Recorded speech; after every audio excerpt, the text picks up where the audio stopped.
තිරුවන් සරණයි කියලා ප්‍රාර්ථනා කරන හැම දිනකටම ඉතින් කතා කරන්න ආවේ වැදගත් දෙයක් රටේ හැමෝම දන්න කියන කාරණාවක් සම්බන්ධව අපේ ගෞරවනීය පූජ්‍ය කත්නෝරුවේ සිරිධම්ම අපේ හාමුදුරන් වහන්සේ තමයි මේකේ මාතෘකාව.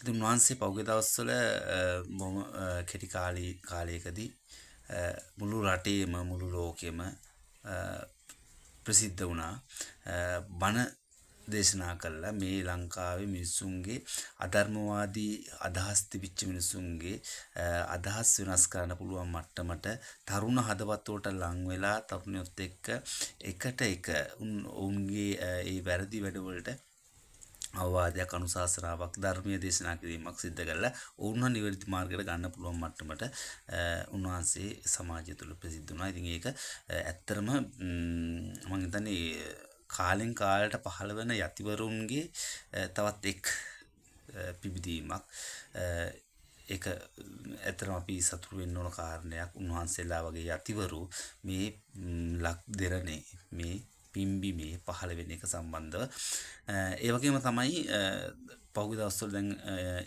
මේ දින කිහිපයකට කලින් මම මේ වීඩියෝ එක දාන මොහොත වෙනකොට ඊයේ දිනේදී තමයි සිද්ධිය සිද්ධ වෙන්නේ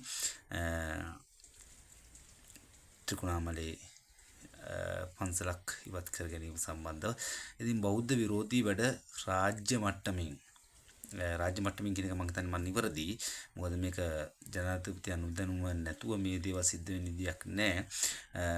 රාජ්‍ය මට්ටමින් ඒ පන්සල් කඩලා ඉවත් කරන්න බුදු පිළිම ඉවත් කරන්න මේ වගේ දේවල් සිද්ධ වෙනවා.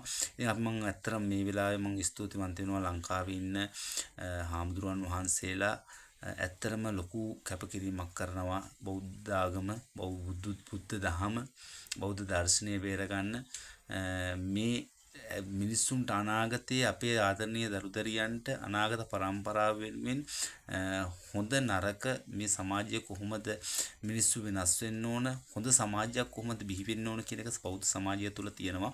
ඉතින් ඒක නැති කරන්න හදනවා නම් ඒක කරන්න දෙන්න හොඳ නැහැ. මේ විලායේ බුදුදහම රැකගෙන මේ ආගමක් මතු කරගෙන බුදුදහම මතු කරගෙන බුදුදහම මෙල්ලලා ඉන්න කියන එකක් නෙමෙයි මේ කරන්නේ. අපේ හාමුදුරුවෝ කරන දේ තේරුම් ගන්න අනාගතේට හොඳ දර්ශනයක් තියෙන්න ඕන. අන්නේ දර්ශනේ ඉතුරු කරන්න අනාගත පරම්පරාව වෙනුවෙන් ඉතුරු කරන්න තමයි මේ මහන්සි වෙන්නේ. එහෙම නැත්නම් බුදුදහම අදහන බෞද්ධයෝ වෙනත් ආගම් වලට මම හිතන්නේ නිග්‍රහ කරනවා කියලාවත් සහ වෙනත් ආගම් වල අය ප්‍රතික්ෂේප කරන්නේත් නැහැ. මොකද ක්‍රිස්තියානි ආගමත් මුස්ලිම් ආගම අපි කවුරුත් එක්ක මේ එකම රටක බොහොම සහයෝගයෙන් බොහොම සමගියෙන් ජීවත් වෙන මිනිස්සු ලංකාවේ ඉන්නේ. ඒතකොට එයාලට ප්‍රශ්නයක් ඇති කරගන්න නැතුව.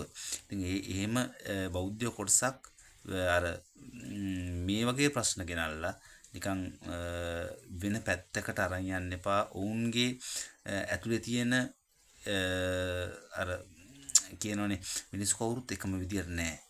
මිනිස්සු වෙනස් වෙන්න පුළුවන්. මගේ අම්මට ගහනකම් මගේ තාත්තට ගහනකම් මගේ පහුගිය දවස්වල ලංකාව කොටි අතට ත්‍රස්තවාදීන් අතර පත් වෙන ගියපු වෙලාවේ කොහොමද හැසිරුනේ අපි? අපිට සිද්ධ වුණා මොන විදියකින් හරි අපේ මව්බිම බේර ගන්න. අපිට අපේ දරුවන්ට මේ බිම ඉතුරු කරවන්න. ඒක බේර ගන්න අපිට සිද්ධ වුණා. ඉතින් ඒකට දායක වෙච්ච කෙනෙක් මමත්. ඒකින්ද ඒක සම්බන්ධව මම හොඳටම දන්නවා කොහොමද අපි ඒකට කියන කොහොමද අපේ හදවතේ ඒක වැඩ කරේ කියන එක. ඇත්තටම පඩියකට ගියපු පඩියට තමයි රස්සාවට යන්නේ. අපේ පඩිය වෙනුවෙන් නෙමෙයි වැඩ කරේ. තුවක්කුව අතර ගත්තේ පඩිය වෙනුවෙන් නෙමෙයි. මේ මව්බිම වෙනුවෙන්. ඒකින්ද ඒක මට ඒ අත්දැකීම තියෙන නිසා මම ඒක කිව්වේ. මතක තියාගන්න බුදුදහම වෙනුවෙන් කවුරු හරි රාජ්‍ය නෙවෙයි කවුරුන් කොහොම කරත් මේ රටේ ඉන්න මිනිස්සු එක පොදියට නැගිටිනවා කියන එක මතක තියාගන්න. බෞද්ධයෝ එක පොදියට නැගිටිනවා. ඒකින්ද ඒ මතක් කිරීම කරන්න ඕන. කත්නෝරුවේ සිරිතම්ම හාමුදුරුවෝ ඇතුළු ඒ මහා සංඝරුවනට අධ්‍යයතු කළා.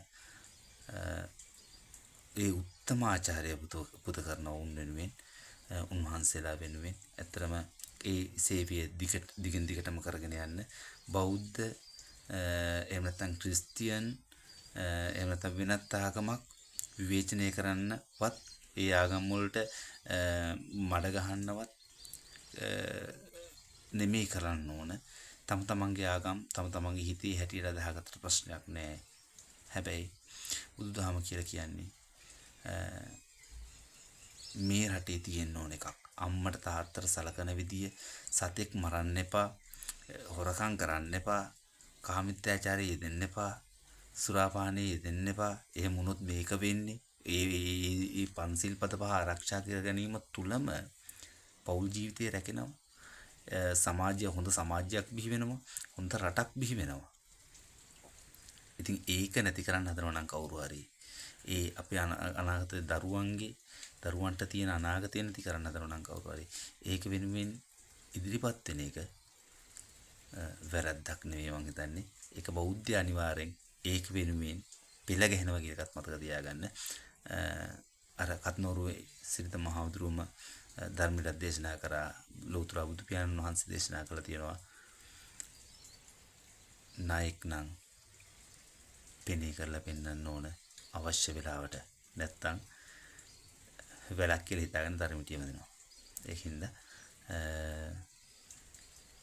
ඒ තමන්ගේ අපිට තියෙන හයිය බෞද්ධයට තියෙන හයිය මේකයි කියන එක රට තුල පෙන්වන්න අවශ්‍ය කාලය වෙනකොට බෞද්ධ පෙළ ගැහෙලින් දීවි. ඒකින්ද කවුරුත් අපේ ස්වාමින් වහන්සේලාට එහෙම නැත්නම් බෞද්ධ සමාජයට නැත්නම් බෞද්ධයන්ට ඇඟිලි දික් කරන්න දන්න එපා. බෞද්ධයොත් මතක තියාගන්න ඕන. බෞද්ධයොත් දැනගන්න ඕන. තමන්ගේ ප්‍රතිපත්තියේ ගරුක බෞද්ධයෙක් වෙන්න. බෞද්ධයෙක් කියලා නමට උපැන්න සහතිකය ලියවුන පල්ලියට බෞද්ධයෝ නැහැ. එහෙම බෞද්ධයෝ නැහැ. ප්‍රතිපත්ති ගරුක බෞද්ධයෙක් වෙන්න ඕන. අන්නේ ඒ බෞද්ධයෝ ගැනයි මම මේ කතා කරන්නේ. එහෙම නැත්නම් උපැන්නේ සහතිකය ලිවිච්ච බෞද්ධයෝ ගැන නෙමෙයි. හරි. තවත් වීඩියෝ එකකින් හම්බ වෙනකම් හැමදාම තෙරුවන් සරණයි.